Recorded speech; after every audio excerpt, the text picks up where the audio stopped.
Student, welcome back to your own channel CS Hiren Gediya. जैसे हमने 2.1 किया था आपका अप्रिशिएशन, मैंने बताया आपको अप्रिशिएशन क्या है। अप्रिशिएशन आपका जो पोम का समरी बोल सकते हैं या पोम का एक्सट्रैक्ट बोल सकते हैं। तो समरी एक्सट्रैक्ट जो भी आप बोल रहे हैं, जो अप्रिशिएशन है वो 4 मार्क्स का है। तो 4 मार्क्स हमको कैसे गेन करना है वो ईजी वे में आपको मैंने दे दिया है। तो 2.1 तो हमारा हो गया है। आज चलते हैं हम 2.2 में। So let's begin. Before I begin the video, I'll suggest you one thing. जब भी आप पोम के बारे में लिखें तो पहले जो दिया गया है आपका टाइटल लिखिए, पोएट का नाम लिखिए, फिर डिवाइसेस लिखिए, तो उसके हिसाब से आप कीजिएगा। लेकिन आप उसको पैराग्राफ मत बनाइए, आप उसको एक पैराग्राफ में लगाएं। 1 2 3 4 ऐसे स्टेटमेंट पैराग्राफ नहीं बनाते हैं, उसको एक साथ लिखते हैं। बहुत से बच्चे क्या करते हैं, उनको अलग अलग सेग्रीगेट करके लिखते हैं, यानी डिवाइड करके लिखते हैं। उसमें मार्क्स नहीं मिलते हैं। मार्क्स आपको पूरा साथ में लिखना है। आपको जैसे आप समरी शॉर्टन करते हैं कोई भी प्रोज को, उसी तरह अप्रिशिएशन ऑफ द पोम को भी, पोम हो गया, पोइट्री हो गया, उसको आप छोटा करके लिखते हैं और मेन पॉइंट्स आप उसमें लिखते हैं।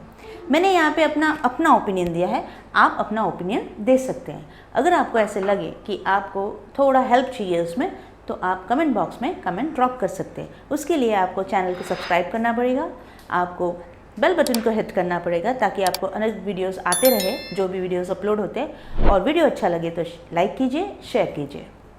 चलिए 2.2 इंडियन वीवर्स, जैसे हमने पहले ही हमारे पहले वीडियो अपलोड कर चुके हैं, आप बैक में जाकर देख सकते हैं वीडियोस को, जहाँ पे पूरा पोम का स्टैंजा एक्सप्लेन किया गया है।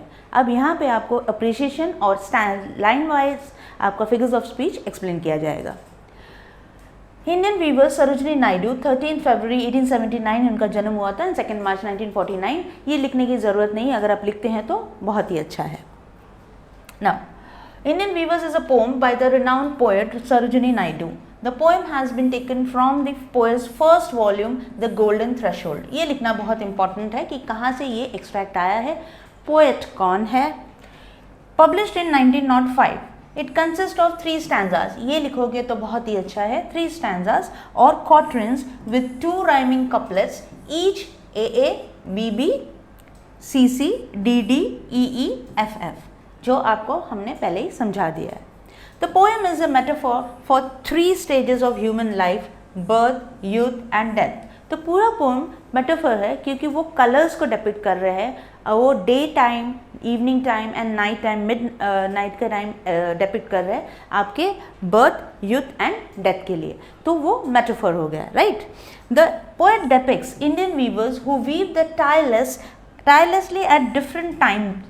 टायरलेसली एट डिफरेंट टाइम्स मतलब जो सुबह के टाइम में बर्थ होता है, जब बच्चे की बर्थ होती है तब सुबह के time, then in the evening शादी के क्वीन के लिए बुन रहे होते हैं, and then at mid of the night for the death man. तो इसी वजह से ये while simultaneously, you got this wrong, simultaneously it is describing the 3 stages of human life.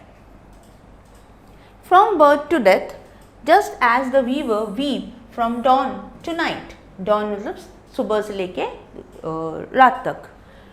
The poet chooses 3 different time settings. The weavers weave the newborn baby's garments in the early morning. So weavers कब बुन रहे होते हैं? Early morning में जब child birth होता है। The queen's marriage veils in the evening. Evening में जब क्वीन शादी होती है तो इवनिंग में वो क्वीन की गारमेंट्स सिल रहे होते हैं। वेल यहाँ पे दुपट्टे को बोला जाता है, जो चुन्नी ओढ़ी जाती है दुल्हन को। Then dead man shroud at midnight. Shroud का मतलब होता है जो सफ़ेद कपड़ा चढ़ता है डेड बॉडी के ऊपर, उसको श्रॉड बोला जाता है। The central idea and the theme of the poem is the life of viewers. ये सेंट्रल आइडिया क्या है, वो किसको डिपिक्ट कर रहा है, वो वीवर्स को डिपिक्ट कर रहे हैं। यानी ये बुनकर के बारे में बात करके, बुनकर सुबह से शाम तक अलग अलग समय पे अलग अलग सेलिब्रेशन करते हैं। अब डेथ का सेलिब्रेशन तो होता नहीं है, पर that for them it is a saddening thing, right. 3 stages of the human life. तो 3 स्टेजेस ऑफ ह्यूमन लाइफ को वो वीवर्स वीव करते हैं। अब and the three stages of the human life. The use of artistic language, artistic language क्योंकि ये poet ने use किया है तो एक लैंग्वेज होता है आर्टिस्टिक पोएटिक लैंग्वेज यूज़ हुआ है यहाँ पे. ईजिली अंडरस्टूड, हम बहुत अच्छी तरह ईजिली हम अंडरस्टैंड कर सकते हैं. अगर हम इंग्लिश लैंग्वेज को अच्छे से जानते हैं तो हम उसे बहुत अच्छे से ईजिली समझ सकते हैं कि वो क्या बोलना चाहती है पोएट यहाँ पे. With each stanza beginning with a question to evoke the reader's interest. ये बार बार हर स्टैंजा में वो क्वेश्चन पूछती हैं. आपने अगर रीड किया होगा उसको, हम अभी जब फिगर्स ऑफ स्पीच करेंगे उसमें आपको पता चल जाएगा कि किस तरह पोएट बार बार इंटरप्रेट कर रही है या क्वेश्चन पूछ रही है. तो इससे क्या होता है, पोएट जो पोम लिखा है उसको हमें पढ़ने में और ज़्यादा इंटरेस्ट आता है. तो पोएटिक डिवाइस, क्या क्या पोएटिक डिवाइसेस यूज़ हुआ है? अलिट्रेशन, कॉन्सोनेंस, जैसे मैंने बताया है कॉन्सोनेंस मतलब स्वर व्यंजन, कॉन्सोनेंट का जो स्वर आता है उसको ये फिगर्स ऑफ स्पीच यूज़ होता है. इन्वर्जन, इन्वर्जन जैसे आपको पता है इन्वर्जन क्या होता है, जो पोएम में प्रोज का डिफरेंट वे में लिखा जाता है. प्रोज आपका सिंपल लैंग्वेज में लिखा जाता है और जो इन्वर्जन आता है वो उल्टा लिखा जाता है पोएट में, पोएटिक इफेक्ट देने के लिए पोएट्री में. Metaphor, as you know, repetition and simile have been employed to enhance the text of poetic appeal. ये सारे जो figures of speech यूज़ हुआ है क्यों यूज़ हुआ है? ताकि वो बहुत अच्छा लगे, पढ़ने में लोगों को थोड़ा इंटरेस्ट आए और लैंग्वेज भी थोड़ा सजा हुआ लगे. The use of simile in blue as the wing of Halcyon. Halcyon जो बर्ड है वाइल्ड, उसके लिए क्या कलर यूज़ किया है? ब्लू. और उसमें ये सिमिली की बोलते एज आ गया तो सिमिली हो गया वो. Metaphor in break of day. Break of day किससे कंपेयर हो रहा है? Break of day is compare to the childhood, तो ये मेटाफर हो गया, right. And alliteration in repetitive consonant sounds of weavers, right. Weavers को बार बार जो वीवर्स का वर्ड यूज़ हो रहा है तो वो एलिट्रेशन हो गया और रेपिटेटिव हो गया. Alliteration is a repetitive sound. Now throughout the stanzas और P in purple peacock, purple और पिकॉक में पी ज़्यादा यूज़ हुआ है. Almost each line of the poem contains imagery है which paints a picture in the reader's mind about the weaver's weaving. So weaver's weaving, blue colored robe on a newborn baby, blue colored robe on a newborn baby. तो blue color is compared to the blue color को बताया गया है कि वो जब blue color का जो garments वो सीते हैं, बुनते हैं, बुनकर है तो weavers बुनते हैं, तो वो newborn baby की खुशी में बुनते हैं, तो वो खुशी खुशी बुन रहे हैं. A queen wearing a purple and green colored marriage veil जैसे मैंने बताया चुन्नी, ये दुपट्टा जो शादी के दौरान दुल्हन पहनती है. and a dead body covered with a white shroud. The major use of symbolism in the poem is that the threads of a person's life are woven by destiny or fates. जो बुनकर है, जो thread लेके बुनते हैं, वो सारे इसमें ऐसे पोएट क्या बताना चाहते हैं कि हर धागा जो बुन रहे हैं, जो एक दूसरे से बुना जा रहा है, उसका कुछ ना कुछ मतलब होता है. तो जो बुनता है उसके भी अपने फीलिंग्स होते हैं. वो कब खुश होके बुनता है जब उनके घर में कोई सेलिब्रेशन होता है, जैसे बच्चा हुआ, शादी हुआ, पर वो उसे भी उतना ही दुख होता है जब वो वाइट कलर का, जो स्नो एज वाइट बोला गया है, श्रॉड है, यानी जो आपके डेड बॉडी पे जो वाइट कपड़ा चढ़ता है, उसके लिए जब बुनते हैं तो उन्हें भी उतना ही दुख होता है, क्योंकि उन्हें भी याद आता है कि कोई भी अपना जो अपने को छोड़कर चले गए हैं, उससे the loss of losing someone, तो वो भी वैसे ही दुखी होते हैं. It is the fate who decide the time of birth, the length of youth and the time of death of a person. ये कहते हैं कि फेट जो नसीब होता है, जो फेट होता है, जो ऑलरेडी लिखा हुआ रहता है, जन्म, मृत्यु और विवाह, ऐसे लोग बोलते हैं, हमारे दादा दादी, नाना नानी, बड़े लोग हमेशा बोलते हैं कि ये जो चीज़ है, जन्म, मृत्यु, विवाह, ये सारे चीज़ें ऑलरेडी लिखा हुआ रहता है, वो हम उसे बदल नहीं सकते. और इसी वजह से पोएट भी आपको यही समझा रहे हैं कि ये जो टाइम है, टाइम ऑफ डेथ, वो ऑलरेडी पता होता है भगवान को, या टाइम ऑफ जो हमारी कितनी युद्ध का टाइम है वो भगवान को पता होता है, हमारा जन्म वो भगवान को पता होता है. इट्स ऑलरेडी एक ताना बाना है जो होता है. The message poem gives that we must keep working, life is momentary, live happily, death is the final truth of human life. Poet यहाँ पे लास्ट में मैसेज क्या देना चाहते हैं कि जो लाइफ है वो अभी मोमेंट्री है, मतलब अभी है, आज है कल नहीं है, तो लेकिन जो डेथ है वो रियल ट्रुथ है, मतलब वो सच्चाई से आप फेर नहीं सकते हो। आप आज हंस रहे हो कल रो रहे हो, आज पैसे वाले हो कल गरीब हो, आज बहुत इंटेलिजेंट हो कल डिप्रेस्ड हो, everything goes and comes and goes and comes, ups and downs, imbalances हो सकता है लाइफ में, बट जो डेथ है वो ट्रुथ है, क्योंकि एंड ऑफ द डे सभी को ऊपर जाना है। I think the use of words and colors really made the poem rather beautiful. The poetess has a keen observation of every aspects of human life. जैसे मैंने आपको बताया है कि मैंने अपने लिए, मतलब मुझे ऐसा लगता है कि जो पोम है उसमें ये सारी चीज़ें बहुत अच्छे से बताया गया, मेरी थिंकिंग है, आप अपनी भी थिंकिंग लिख सकते हैं। आपको क्या लगता है, what you think, what is your advice, what is your opinion, आप अपने हिसाब से लिख सकते हैं। मैंने अपनी ओपिनियन लिखी है। आई थिंक द के use of birds and colours, मुझे वो पिकॉक और हेलिसियन का जो कलर्स का यूज़ किया है, फेदर्स का, वो मुझे बहुत पसंद आया। Really made the poem rather beautiful, बहुत अच्छा लगा, क्योंकि लास्ट का जो स्टैंजा है जहाँ पे वो बोलते हैं कि वाइट एज स्नो द श्रॉड जो बिन रहे, तो वो थोड़ा सा दुख होता है, बट जो कलरफुल उन्होंने डिपिक्ट किया है वो is very beautiful. The poetess has a कीन ऑब्जर्वेशन, इससे पता चलता है कि वो बहुत ऑब्जर्व करके कोई चीज़ को बहुत माइन्यूटली ऑब्जर्व करती हैं और अपनी पोएम्स लिखी हैं। तो ये अप्रिशिएशन है आपका। अब हम देखते हैं line by line figures of speech. अब फिगर्स ऑफ स्पीच भी कभी कभी पूछा जाता है, तो आप 2 मार्क का होता है तो भी क्या हुआ, वो मार्क भी बहुत इंपॉर्टेंट होता है, कभी कभार परसेंटेज कम हो जाता है कुछ मार्क्स के लिए। तो हम अब figures of speech line by line देखते हैं। जो पहला फिगर्स ऑफ स्पीच है आपका, वो फर्स्ट स्टैंजा का जो है, weavers weaving at break of day, climax, alliteration, metaphor. मैंने कोशिश की है आपको ये सारी चीज़ें बार बार मैंने समझाया है आपको कि मैं जितना ज़्यादा आपको फिगर्स ऑफ स्पीच समझा रही हूँ आपको याद रखने के लिए कि एक लाइन में कितने फिगर्स ऑफ स्पीच हो सकते हैं। अगर 3-4 है तो उसमें आप देख लीजिए उसको, अगर आपको कोई 1-2 भी याद रहा तो लिख दीजिए एग्ज़ाम में। अब ये और अच्छे से मैंने बताया है इन द सेंस कि कल आपको अगर टीचर बनना है या आपको इंग्लिश में कुछ करना है, इंग्लिश लिटरेचर लेना है, तो आपके लिए वो इजी पड़ जाएगा, आपका बेस अच्छा हो जाएगा, तो आपके लिए वो इजी पड़ जाएगा समझने में। पोएटिक लैंग्वेज को समझने में थोड़ा सा डिफ़िकल्ट हो जाता है, पर अगर इस तरह से आप पढ़ोगे तो वो लैंग्वेज थोड़ा अच्छा हो जाएगा आपका।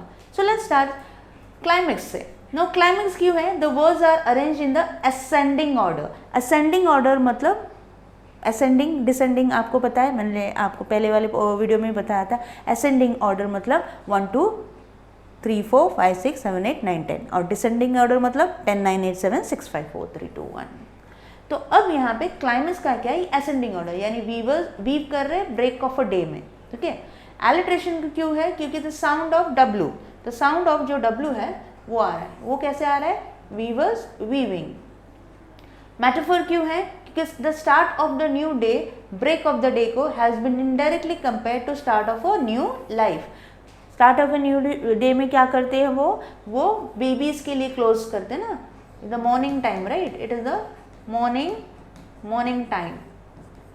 और वो किस लिए कर रहे हैं, मॉर्निंग टाइम में किस लिए कर रहे हैं, बेबीज, क्योंकि न्यूबॉर्न बेबी के लिए वो बना रहे क्लोज, तो that's why it is a metaphor. Now why, the second one, why do you weave a garment so gay? तो अब ये क्या बता रहा है, ये सेकेंड लाइन में इंटरोगेशन एंड एलिट्रेशन दोनों हैं। अब जैसे यहाँ पे गे का मतलब मैंने ऑलरेडी आपको दे दिया है, फिर मैं आपको दूँ हैप्पी, ओके, हैप्पीली। पहले आपको मैंने जब पोम एक्सप्लेन किया था उसमें स्टैंजा में एक्सप्लेन करके आपको मीनिंग्स भी दिया गया है वहाँ पे, तो आप वहाँ पे जाके मीनिंग्स देख सकते हैं हिंदी में भी। पर मैं हमेशा बोलूँगी कि इंग्लिश में पढ़े ताकि आपको पेपर लिखने में आसानी हो। जितना ज़्यादा इंग्लिश बोलेंगे, जितना ज़्यादा सोचेंगे, जितना ज़्यादा लिखेंगे, आपके लिए अच्छा है। एलिट्रेशन क्यों है, एलिट्रेशन इसलिए कि द साउंड ऑफ W, जैसे आपने वाई, वीव, ये बार बार आ रहा है पूरे ही उसमें, weavers weave, right, has been repeated for poetic effect, okay. तो let's see the next, Now the third line, what is the third line saying? The third line is saying blue as the wing of a Halcyon wild. यहाँ पे भी 3 दिया है, alliteration, inversion and simile. So क्यों alliteration है? क्योंकि the sound of letter W. अब W कैसे? wing और wild ले लिया. देखिए एकदम माइन्यूट चीज़ों को ध्यान रख के फिगर्स ऑफ स्पीच ढूंढते हैं हम. इन्वर्जन, अब इन्वर्जन क्यों है? क्योंकि जैसे मैंने कहा आपको, प्रोज का जो लैंग्वेज होता है वो डिफरेंट होता है और पोएटिक का जो लैंग्वेज होता है वो डिफरेंट होता है. तो यहाँ पे इन्वर्जन इसलिए क्योंकि यहाँ पे क्या लिखा है? Blue as the wing of a halcyon wild. अगर आप रीअरेंज करोगे तो क्या होगा? Blue as the wing of a wild halcyon. ठीक है. Next is simile. Now simile का क्या है? The color of the garment has been directly compared to the blue wing of a Halcyon with the use of the word as. अभी blue as the wing, तो जहाँ पे आप as use कर लेते हो as like, वो simile हो जाता है, right? next वाला जो है आपका, what is the fourth one saying? We weave the robes of a newborn child. अब ये क्या हो गया? इसमें सिर्फ alliteration है, ज़्यादा कुछ है नहीं, क्योंकि यहाँ पे वी डाला है, वी का साउंड ज़्यादा है. बाकी यहाँ पे this the line is proper, so there is no other figures of speech. The next fifth one है weavers weaving at fall of night. ये एलिट्रेशन इसलिए है कि again the W sound weavers और वीविंग इधर आया है. Repeated for poetic effect. Consonants, जैसे मैंने बताया आपको, कॉन्सोनेंट स्वर व्यंजन आपका कॉन्सोनेंट होता है. तो जो द कॉन्सोनेंट साउंड ट आ रहा है, ट कैसे आ रहा है? At and night. Okay, see very minutely देखना पड़ता है कहाँ क्या है, राइट. मेटाफर. अभी मेटाफर क्यों है? क्योंकि the beginning of the night और dusk, fall of the night has been indirectly compare to the beginning of the youth. तो यूथ को कंपेयर किया गया है, यानी आपका जो सेकेंड फेज ऑफ लाइफ है उसको कंपेयर किया गया है. किससे? The comparing with the fall of night. Climax क्यों है? कि the words are arrange in the ascending order. Fall of night, weavers weaving and fall of night. Next है आपका जो फिफ्थ स्टैंजा है, जो सिक्स्थ स्टैंजा है आपका, why do you weave a garment so bright. तो वो पूछ रहा है, again this is interrogative, question mark आ गया तो इंटरोगेटिव है, तो क्वेश्चन तो आ ही गया. ये तो सबसे इजी है, जहाँ पे क्वेश्चन मार्क आ गया वो इंटरोगेटिव फिगर्स ऑफ स्पीच में आ गया. Alliteration, the sound of W, तो हमें ये why we, right. Then consonants, the consonants again the T has been repeated in the line for poetic effect. So garment so bright. ठीक है. So this is what is the sixth line. अब आपका जो seventh line है वो क्या है? Like the plumes of a peacock, purple and green. जैसे मैंने आपको appreciation में ही बता दिया था, P P P रिपीट हुआ है, राइट. एंटी क्लाइमेक्स, अब एंटी मैंने आपको बताया, एंटी यानी जो ऑपोजिट होता है, राइट. तो यहाँ पे क्या है? The words purple and green are arranged in descending order. So green and purple होना चाहिए, तो पर्पल एंड ग्रीन किया है उन्होंने, क्योंकि जी पहले आएगा, पी बाद में आएगा, right. Alliteration, the sound of the letter P. अभी वापस मैंने आप जैसे आपको बताया, पी पी पी को वापस यूज हुआ है, रिपीटेटिव हुआ है वो, सो वो एलिट्रेशन है. प्लूम्स, क्योंकि रेपिटेशन कब होता है? वर्ड्स रिपीट होता है. प्लूम्स जब प ट ये सारी चीज़ें यूज होता है. कॉन्सोनेंट्स में क साउंड. अब क साउंड कैसे आया? Like the plumes of the peacock, क, लाइक क एंड पिकॉक, क क्यों प्रोनाउंस किया गया है, इसलिए repeated in the line for the poetic effect. Inversion क्यों? क्योंकि जो लाइन यहाँ पे दिया है like the plumes of a peacock purple and green, वो एक्चुअली में होना चाहिए था like the purple and green plumes of a peacock. जब प्रोज में आप बोलते हो या आप नॉर्मल लैंग्वेज में अगर आपको ये बताना है तो आप कैसे बोलोगे? Like the purple and green plumes of a peacock. But यहाँ पे कैसे बोल रहे हैं? Like the plumes of a peacock purple and green. तो ये इन्वर्जन हो गया.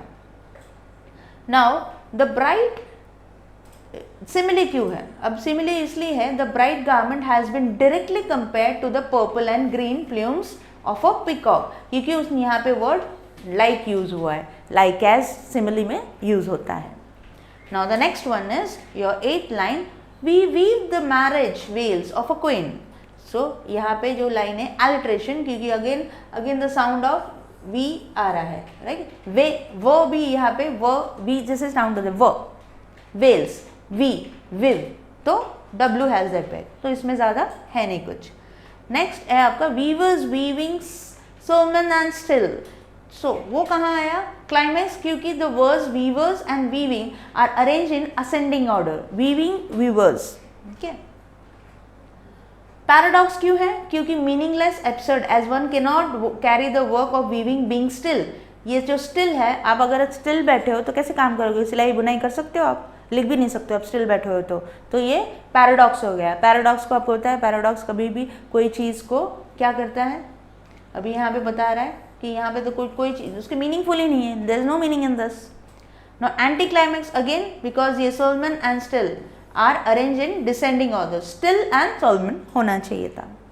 टोटोलॉजी क्यों है, क्योंकि सोलमन एंड स्टिल का मीनिंग सिमिलर है, इट इज सिमिलर, एक दूसरे के जो मीनिंग है वो सेम ही है उनका।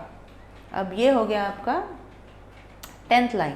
Let's see what is the 10th line saying, what do you weave in the moonlight chill. Again there is a question mark, तो इधर आपका इंटरोगेशन आ गया, राइट। क्वेश्चन पूछा व्हाट, तो ये इंटरोगेशन आ गया। Alliteration the sound of letter W, again what वो वीव आ गया। Consonants with the sound of ल, एल का आ रहा है चिल, तो sound in the moonlight lie chill, moonlight chill. Inversion, क्योंकि जो क्वेश्चन है what do you weave in the moonlight chill है, what do you weave in the chill moonlight होना चाहिए। अगर आप नाउ चिल मूनलाइट में आप क्या कर रहे हो, तो यहाँ पे पोएटिक इफेक्ट देने के लिए उन्होंने क्या कहा है, मूनलाइट चिल, तो ये इन्वर्जन हो गया। अब why it is metaphor, because cold night जो को मिडनाइट जो बोला गया है has been indirectly compare to what, is indirectly compare to what, death, तो इनडायरेक्टली कंपेयर्ड हो गया है डेथ के साथ, इसी वजह से वो मेटाफर हो गया। आपकी 11th लाइन जो है, white as a feather, white as a feather and white as a cloud. Alliteration क्यों है, किस sound of W again, white white वो अगेन। रेपिटेशन, क्योंकि वाइट को यूज किया है again and again, white word को यूज किया है again and again, that's why it is a repetition also.